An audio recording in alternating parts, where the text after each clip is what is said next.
Welcome back. I'm in the gym. We're doing a body part today. Let's do leg day. So your first and most important movement in anything legs is your compound movement squats. You probably saw that coming. If you want to build your glutes, your hamstrings, your quads, and core, some lower back and calves, like literally everything, do squats. Just do a lot of squats. Now, there's no special secret or anything like that when it comes to squats, but there are a few little tiny rules that you need to follow so you don't hurt yourself, which are important because you don't want to hurt yourself. So the first thing is going to be depth. You can go down as low as you want to comfortably, but you need to go down far enough to where the muscle actually does something. So when you see people put a bunch of weight on there and they only go down a little bit, it's not a squat, they're working out their knees. Stupid, don't do that. Do at least 90 degrees or further if you can. Of course, if you can, go for that. It's better for you.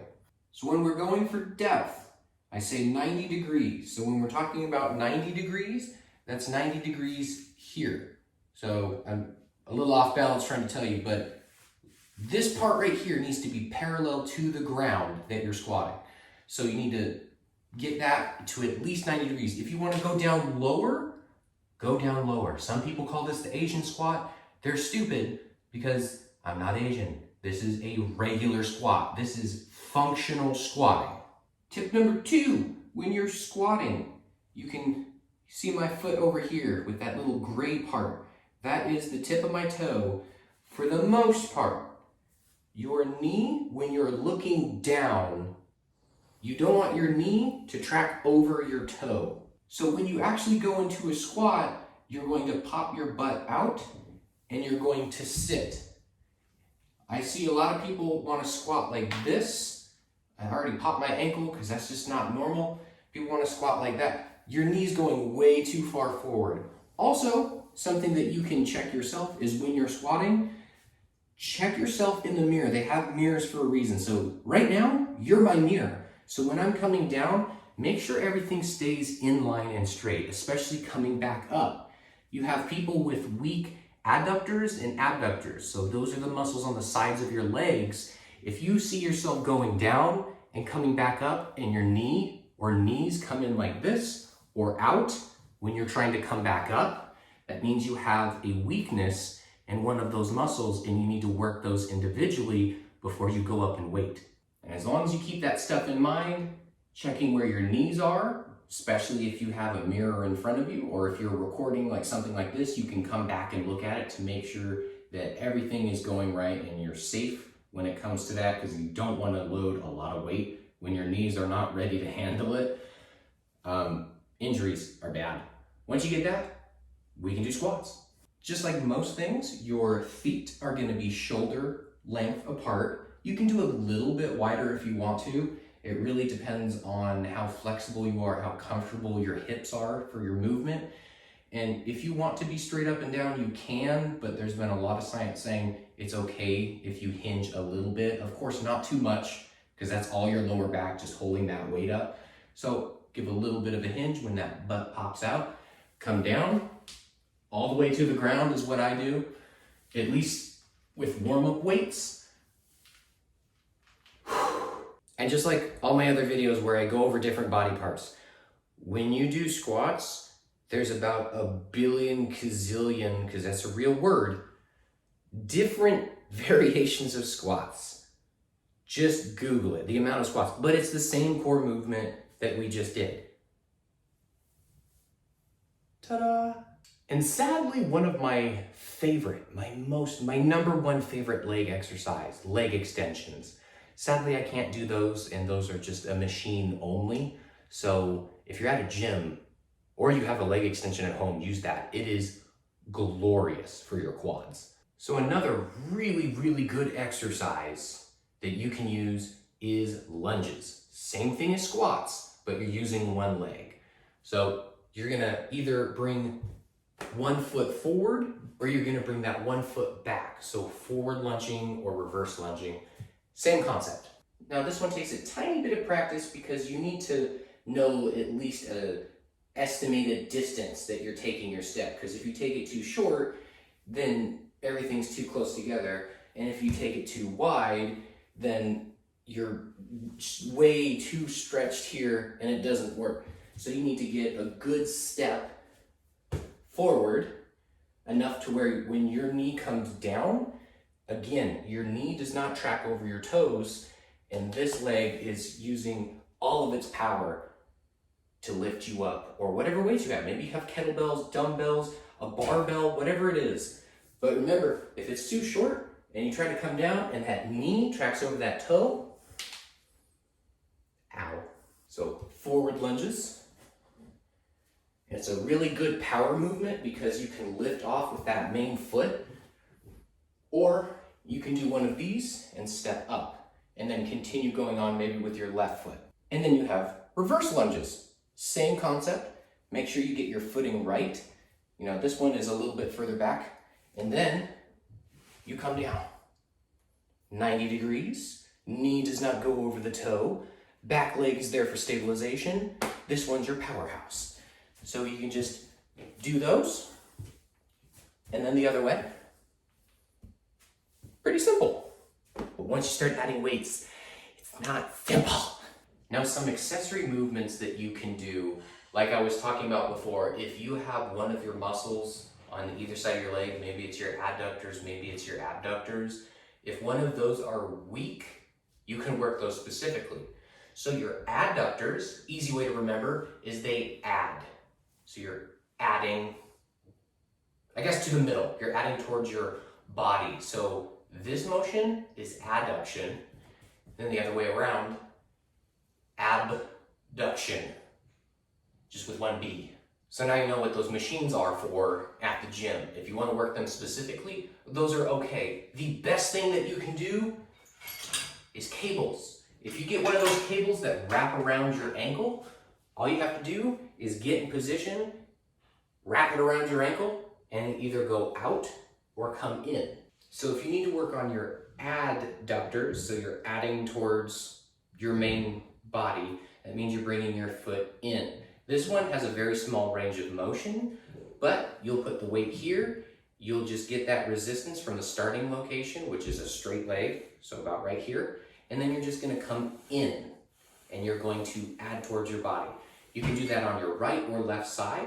And then if we switch it, now we have abduction. So you can see I'm in the starting location. We of course have to get some sort of resistance. So I usually step out with the weight, and then I can stand straight. And then it's just gonna be like a side kick. I'm gonna do one of those. You see people doing that at the gym, right? And now a fantastic one, at least for me, this is my favorite one. If I wanna hit hamstrings, so your back, quads are in the front. If you wanna hit your hamstrings, there's something called a good morning. Use light weight because you'll feel it the next day and the day after. It doesn't feel like it when you do it, but whoa, it'll get you. Pretty much you'll get in a squat position and you'll lean forward and then come back up. That's all it is. It is good. It'll get you. Now you can use this with a barbell, or if you're at the gym and they've got one of those curl bars, that's a really, really good one to use. Put that behind your head. You want the weight up top. Don't hold anything because it makes it useless. So you're gonna bend at the hip. That's gonna be your hinge, but you're also gonna give a little bit of bend to your knees so you're not straining the muscle. So we do wanna give it a little bit of a stretch, but we're not here to hyperextend the back of your legs, because I can feel this right now in the back of my knees because I haven't properly stretched. So if I do that, I can kind of feel it back here. It's not what we're going for. We're going for hamstrings. And you can feel this in your butt too when you do this. So if you focus on your butt, you can make this a glute exercise. So you're gonna be in the starting position, you're gonna have your weight, you're gonna lean forward, and then you're gonna give a little bit of hinge. See how it can come like way down here? So a little bit of that hinge to the knees, so you're taking the stress off of your knees and putting it on the hamstrings. If you feel your hamstrings, you can feel it being tensed right back here. And if you want to, like I said, focus on your glutes, squeeze your glutes and bring that up It's a great glute exercise too. I see you all way down here. Calves. It's a serious subject. A lot of people are not very happy with their calves. So work them out. It's very simple. There's one movement for calves. A calf raise. So when you're standing, it's as easy as lifting up.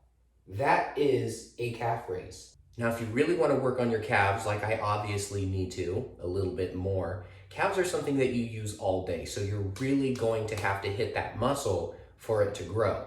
So if we want to hit calves and you don't have any weights, this is something that you can hit. Just do a bunch of repetitions until your calves burn. So if you're at work or you're bored, just start doing some calf raises all the way up when you flex, and then all the way back down to the ground. Don't be doing any of this hopping stuff. That doesn't do anything. Up, down, up, down. I swear, if you do 50 this way, and then 50 two other ways, your calves are gonna be burning like hell the next day, because it just keeps going. So as you saw before, regular calf raise. So your feet are parallel, and you're just doing calf raises. You get that squeeze up at the top, add some weight if you want to. The other two ways you can do that is the same thing as when I went over my bicep video. Feet out, I say this is clown foot. Do your calf raises this way. I can already feel it. It's definitely a different part of the calf. Ooh, it's really good. And then the second one is the opposite. So you got the pigeon toe. So we're gonna come in with the pigeon toe and the same thing.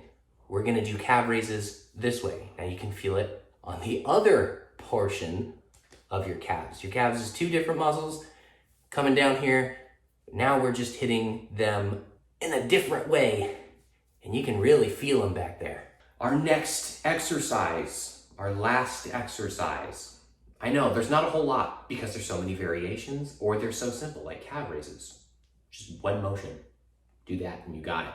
The next one is a variation of a lunge, but this one's very, very good for glutes. Probably one of the best things that you can do for glutes. And this is something that you can also do anywhere. I have a bench that I'm gonna be using. You can use a chair. You can use an actual park bench. Anything that you step onto will work. So just like the name implies, you're stepping up. So, right leg, this is a perfect height. As you can see, I've got that 90 degree, which is perfect. It can be a little higher. Probably more advanced people will do something a little bit higher. But this right here is a perfect 90 degree. If you don't have it, just get something at home. Do the exercise.